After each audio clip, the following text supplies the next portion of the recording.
अगर घर में बरकत चाहते हैं तो ये 13 काम ज़रूर करें।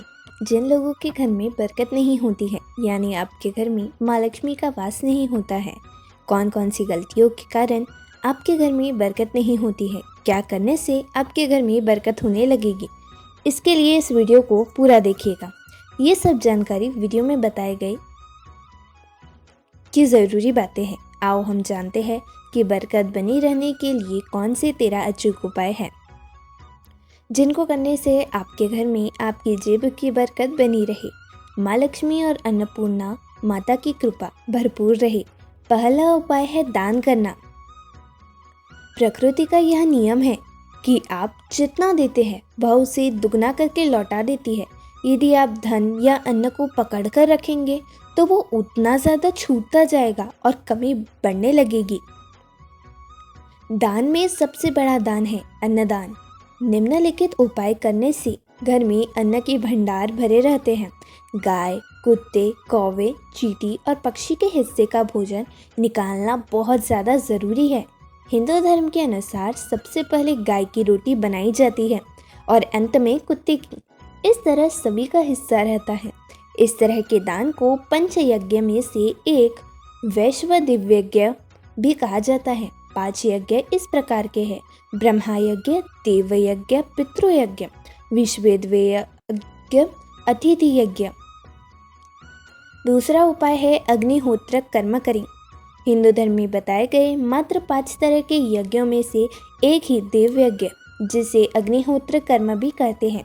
इससे जहाँ देव श्रण चुकता होता है, वही अन्न और धान में बरकत बनी रहती है। अग्निहोत्र कर्म 2 तरह से होता है। पहला यह कि हम जब भी भोजन खाएं उससे पहले उसे अग्नि को अर्पित करें। अग्नि द्वारा पकाए गए अन्न पर सबसे पहला अधिकार अग्नि का ही होता है। दूसरा तरीका यज्ञ है कि वेदी बनाकर हवन किया जाता है। तीसरा उपाय है भोजन के नियम। भोजन की थाली को हमेशा चटाई, चौक या टेबल पर सम्मान के साथ रखें। खाने की थाली को कभी भी एक हाथ से नहीं पकड़ना चाहिए। ऐसा करने से खाना प्रेत योनि में चला जाता है और हमें उसके कोई गुण नहीं मिलते हैं। भोजन करने के बाद थाली में ही हाथ न धोएं। थाली में कभी झूठन न छोड़ें और थाली में हाथ धोने से उम्र कम होती है। भोजन करने के बाद थाली को कभी किचन स्टैंड, पलंग या टेबल के नीचे न रखें, ऊपर भी न रखें। रात्रि में भोजन के झूठे बर्तन घर में न रखें। भोजन करने से पूर्व देवताओं का आह्वान जरूर करें। भोजन करते वक्त वार्तालाप या क्रोध न करें और हमेशा भोजन परिवार के सदस्यों के साथ ही बैठकर भोजन करें। इससे आनंद मिलता है। भोजन करते वक्त अजीब सी आवाज़ें न निकालें। रात में चावल, दही और सत्तू का सेवन करने से माँ लक्ष्मी का निरादर होता है। अतः समृद्धि चाहने वालों को तथा जिन व्यक्तियों को आर्थिक कष्ट रहते हैं, उन्हें इनका सेवन रात के समय भोजन में नहीं करना चाहिए। भोजन सदैव पूर्व या उत्तर की ओर मुख करके करना चाहिए। संभव हो तो रसोई घर में ही बैठकर भोजन करें। इससे राहु शांत होता है। जूते पहने हुए कभी भोजन नहीं करना चाहिए। सुबह कुल्ला किए बिना पानी या चाय न पिए। झूठे हाथों से या पैरों से कभी गौ, ब्राह्मण तथा अग्नि का स्पर्श कभी न करें। चौथा उपाय है टपकता नल ठीक करवाएं।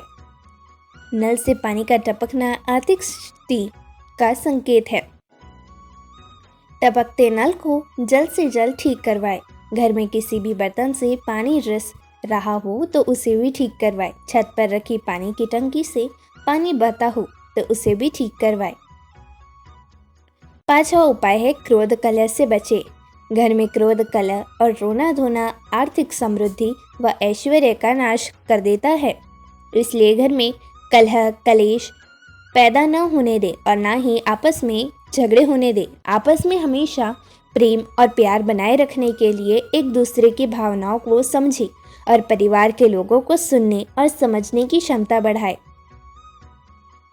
अपने विचारों के अनुसार घर चलाने का प्रयास न करें। सभी के विचारों का सम्मान करें। 6वां उपाय है घर की सफाई रखना। कभी भी ब्रह्म मुहूर्त या संध्या काल को झाड़ू नहीं लगाना चाहिए। झाड़ू को ऐसी जगह रखें जहाँ किसी अतिथि की नज़र न पहुँचे। झाड़ू को पलंग के नीचे न रखें। घर को साफ सुथरा और सुंदर बनाकर रखें। दक्षिण और पश्चिम दिशा खाली या हल्का रखना करियर में स्थिर के लिए शुभ नहीं है, इसलिए इस दिशा को खाली न रखें। घर में सीढ़ियों को पूर्व से पश्चिम या उत्तर से दक्षिण की ओर ही बनवाएं। कभी भी उत्तर पूर्व से सीढ़ी न बनवाएं। 7वां उपाय है खुद को सुधारे। घर की स्त्री का सम्मान करें। दक्षिण दिशा में पैर करने के न सोए। शर्ट और पैंट की जेब फटी हो तो उसे ठीक करवाएं। बटुए या रुपए को पैंट की पीछे वाली जेब में न रखें। झूठ बोलते रहने से बरकत जाती रहती है। दांतों को अच्छे से साफ और चमकदार बनाए रखें। बार बार थूकने, छींकने या खांसने की आदत को बदलें। झूठ बोलते रहने से बरकत जाती रहती है। घर में हर कहीं गंदगी फैलाने का कार्य न करें। नाखून और बाल बढ़ाकर न रखें। प्रतिदिन शरीर के सभी छिद्रों को 3 वक्त जल से धोएं, सुबह, शाम और रात्रि। 8वां उपाय है पूजा घर और तिजोरी। घर में अगर पूजा घर नहीं हो तो किसी लाल किताब के विशेषज्ञ से पूछकर ही पूजा घर बनवाएं। यदि वह बनाने की छूट देता है तो किसी वास्तुशास्त्री से संपर्क करके ही पूजा घर बनवाएं। ऐसे इसलिए लिखना पड़ रहा है क्योंकि किसी की कुंडली के अनुसार घर में पूजा घर रखना अशुभ होता है और नकारात्मकता होता है, जिससे नकारात्मक ऊर्जा बहुत ज़्यादा बढ़ने लगती है। किसी देवी देवता की एक से ज़्यादा मूर्ति या तस्वीर न रखें। पूजा घर के अलावा देवी या देवता की मूर्ति या चित्र घर के अन्य किसी हिस्से में न लगाए।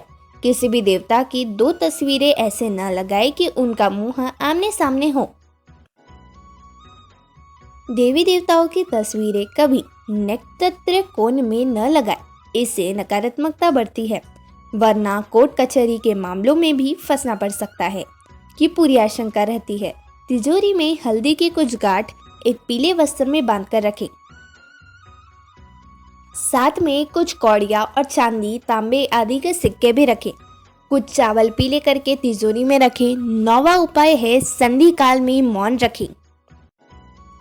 संधि काल में अनिष्ट शक्तियां प्रबल होने के कारण इस काल में निम्नलिखित बातें प्रसिद्ध बताई गई है। सोना, खाना पीना, गलतियां देना, झगड़े करना, गालियां देना, अभद्र एवं असत्य बोलना, क्रोध करना, श्राप देना, यात्रा के लिए निकलना, शपथ लेना, धन लेना या देना, रोना, वेद मंत्रों का पाठ करना, शुभ कार्य करना, चौखट पर खड़े होना। उपयुक्त नियम का पालन नहीं करने से जहाँ एक और बरकत चली जाती है, वही व्यक्ति कई तरह के संकटों से गिर जाता है।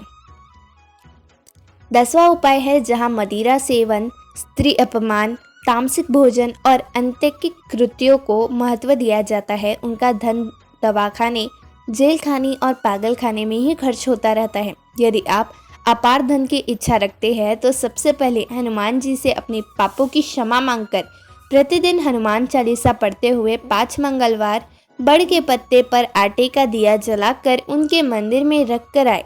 हनुमान जी की कृपा हुई तो पहले गृह और ग्रह दशा में सुधार होगा और फिर धन प्राप्त के मार्ग खुलेंगे। 11वां उपाय है पोछा लगाना। सप्ताह में एक बार गुरुवार को छोड़कर समुद्री नमक से पोछा लगाने से घर में शांति रहती है।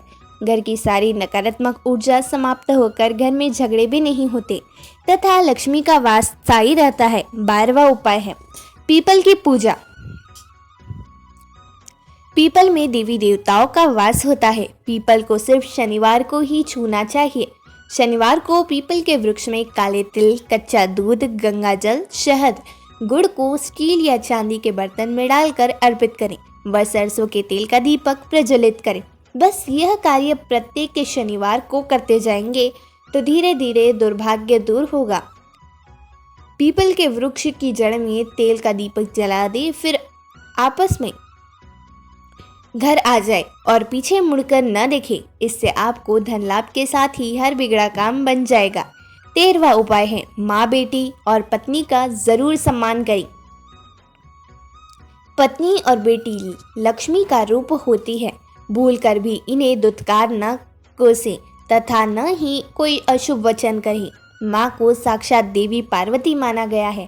माँ को दुखी रखने वाले कभी भी जीवन में सुखी नहीं रहते। पत्नी और बेटे के दुख रखने से आप कभी सुखी नहीं रह सकते। एक बार यदि पत्नी रोती हुई अपने माता पिता के घर चली गई तो याद रखें, इस पाप कर्म से आपके घर की बरकत भी चली जाएगी। धन, वस्त्र व मान देकर पत्नी को मनाएं। यह तमाम जानकारी जनरुचि को ध्यान में रखकर दी जा रही है। ज्योतिष और धर्म के उपाय और सलाहों को अपनी आस्था और विश्वास पर आजमाएं। वीडियो का उद्देश्य मात्र आपको बेहतर सलाह देना है।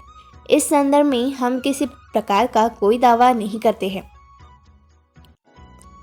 तो दोस्तों, अगर आपको यह वीडियो हमारी अच्छी लगी हो तो इस वीडियो को एक लाइक करें, और अगर आपने हमारे चैनल को सब्सक्राइब ना किया हो तो चैनल को सब्सक्राइब ज़रूर करें ताकि हमारी अगली जानकारी आप तक पहुंच सके। धन्यवाद।